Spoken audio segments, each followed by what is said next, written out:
یہ پروگرام یہاں کے ہوتے ہیں ہمارے بہت ہی قریب ہیں. حافظ طالب صاحب یہاں کی ویڈیوز بھیجتے بھی ہیں, یوٹیوب پر بھی ڈلتی ہے, میں دیکھتا ہوں کہ اللہ کا شکر ہے. ایک چھوٹی سی جگہ ہے, کم تعداد ہے, لیکن عشق زیادہ ہے. اور عشق والوں سے کوئی جیتا ہے کیا؟ تو ہم بھی ہار گئے بھیا آپ کا عشق دیکھ کر. ہم تو چاہتے ہیں کہ اللہ تعالیٰ آپ کے عشق کی خیرات ہمیں دے دے. اللہ ہمارے عشق میں اور بڑھاوا کرتے. آپ کے عشق کو دیکھ کر ایسا لگا. تو واقعی میں عشق ہی سب کچھ ہے.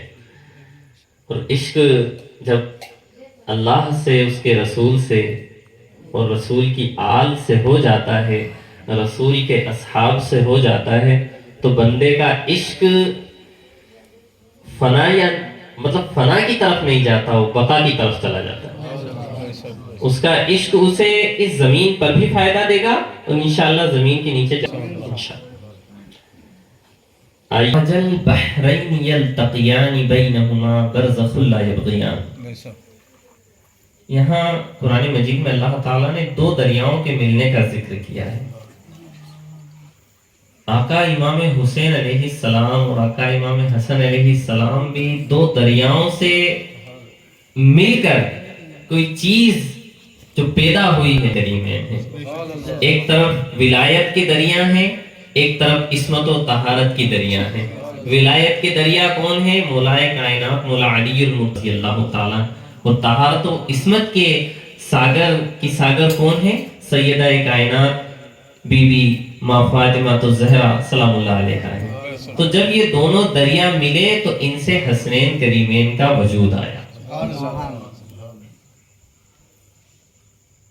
اب بات آتی ہے کہ حسین کیا ہے. تو سب نے مطلب میں ایسا مانتا ہوں کہ ابھی جو ہمارے ابو تراب صاحب نے منقبتیں پڑھی ہے نا, اس میں سب کچھ آ گیا. میں جو کچھ بھی بیان کروں گا ان کے کسی شعر سے بات جا کے لگے, کیونکہ جس نے یہ کلام لکھا ہے نا وہ پورا ڈوبا ہوا ہے. وہ عشق حسین میں اور عشق علی میں پورا ڈوبا ہوا ہے. اس نے ڈوب کر اس کلام کو لکھا ہے. تو جب بندہ ڈوبتا ہے تو ڈوبنے والا کبھی بھی ہلکی چیز لے کے نہیں آتا ہے, وہ موتی لے کر آتا ہے. تو ڈوبنے والوں نے ڈوب کر قرآن و حدیث میں سے مولائے کائنات علی المرتضی علی شیر خدا کرم اللہ تعالی وجہہ الکریم و امام حسن و امام حسین علیہ السلام کی محبتوں کے موتی وہ نکال کے لائے. اور وہ سارے موتی ابو تراب صاحب اپنی پیاری آواز میں آپ سب کے سامنے بکھیر رہے تھے. اب اس کا فائدہ کیا ہو گیا جانتے ہیں؟ عشق علی کا اور عشق اہل بیت کا فائدہ کیا ہے؟ عشق اہل بیت کا سب سے بڑا فائدہ یہ ہے کہ جو انسان عشق اہل بیت میں زندگی گزارے گا انشاءاللہ تبارک و تعالی اس کا خاتمہ ایمان پر ہوگا.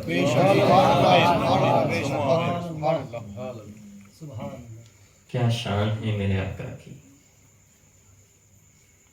آپ نے آخر میں ایک شعر پڑھا سیکنڈ لاسٹ میں کہ اللہ تبارک و تعالی ایک چھپا ہوا خزانہ تھا.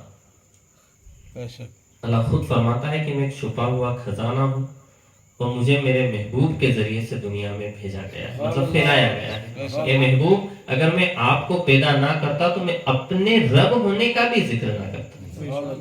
یہ حدیث ہے کہ اللہ تبارک و تعالیٰ کو سب سے زیادہ جس نے پہچانا ہے وہ حضور پاک صلی اللہ تعالیٰ علیہ وسلم ہے. اور حضور کو اگر کسی نے پہچانا ہے تو ماں سیدہ فاطمہ الزہرا ہے.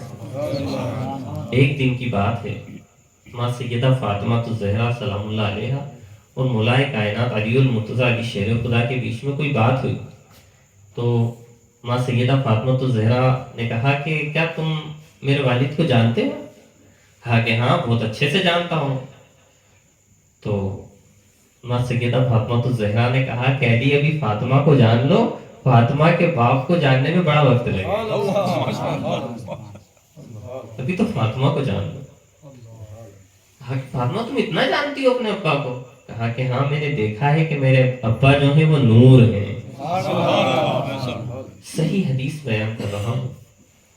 صحیح حدیث میں آیا ہے کہ ایک دن کا واقعہ ہے, آقا صلی اللہ تعالیٰ علیہ وسلم جنگ سے لوٹ کر گھر پر تشریف لائے. صحیح حدیث ہے, ڈھونڈیں گے مل جائے. جنگ سے تشریف لائے تو آپ اتنی پیاری تھی ماں سیدہ فاطمہ کے بابا جیسے ہی آتے تھے، حضور جیسے ہی تشریف لاتے تھے تو آپ کی چیزوں کو اتار کر جو جنگ میں آپ نے استعمال کی انہیں رکھتی تھی. آپ فرماتی ہیں جب حضور صلی اللہ علیہ وسلم تشریف لائے تو میں نے آپ کی کچھ چیزیں جو اترنے جیسی تھی وہ اتار دی، لیکن ایک کمر میں ایک پٹا تھا، کمر میں ایک پٹا تھا. میں نے چاہا کہ اسے اتاروں، لیکن میں نے جیسے ہی اسے پکڑا اور اسے نکال لیا. سبحان اللہ ماشاء اللہ. اسے کھولنے کی حاجت نہیں ہوئی، اسے بس پکڑا اور نکال کر رکھ دیا. سبحان اللہ. ابا جان نے میری طرف دیکھا، میں نے ابا جان کی طرف دیکھا اور دونوں مسکرا اٹھے. سبحان اللہ. یہ مسکراہٹ کس چیز کی تھی کہ نور نے نور کو دیکھ لیا. میرے آقا نور ہے، میرے آقا نور ہے، اس نور میں سے کوئی چیز کو اتارنے کی کیا ضرورت ہے، جہاں سے چاہے نکال سکتے ہیں. اور اسی نور کے اندر سے دو پیارے پیارے پھول، وہ بھی نور ہیں، آقا امام حسن علیہ السلام اور آقا امام حسین علیہ السلام. دیکھیے تاثیر کیا ہوتی ہے قرآن مجید کے اندر. یہ جو ذکر حسین ہے یہ آج کا ذکر نہیں ہے کہ آج ہم نے ذکر کیا، یا 1400 سال سے امام حسین کا ذکر نہیں ہو رہا. اللہ تبارک و تعالی قرآن مجید میں ارشاد فرماتا ہے جس کا ترجمہ یہ ہے کہ میں قسم کھاتا ہوں زمانے کی. اللہ تعالیٰ فرماتا ہے قسم ہے زمانے کی کہ میں نے اپنے محبوب کی خاطر اس کائنات کو بنایا ہے. اور اس محبوب سے جب پوچھتے ہیں کہ آپ کے محبوب کون ہیں تو آپ فرماتے ہیں کہ یہ علی ہے، یہ فاطمہ ہے، یہ حسن حسین، یہ میرے محبوب ہیں. تو گویا کائنات کس کے لیے بنی ہے؟ ان پنجتن کے لیے بنی ہے. اور پنجتن کا مقام کیا ہے؟ کیا مقام ہے پنجتن کا؟ ایک دعا ہے. سیدنا ابراہیم علیہ السلام مقام ابراہیم پر کھڑے ہو کر ایک دعا مانگی تھی. قرآن شریف میں وہ دعا آئی ہے، یا اللہ تبارک و تعالی